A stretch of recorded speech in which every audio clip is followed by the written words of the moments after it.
Hey guys, it's heating up here in the UK again, so we thought we'd try one of the simple iced latte recipes off of the Nespresso website today. We do want to make some of the more technical drinks going forward, but we thought we'd start simple and build up.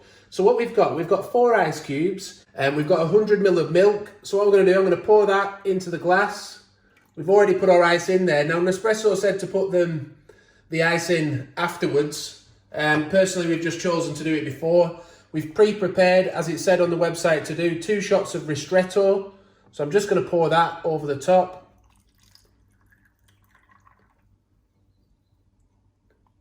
And that literally is the simplest of iced lattes. But how good does it look? But we've got room to possibly just add one more. And then we've got a really nice cold iced latte in the recipe glass. Simple as anything. Thanks for watching. Do give the video a like if it's helped you. Subscribe to the channel and hit the notification bell so you don't miss future videos. Bye for now.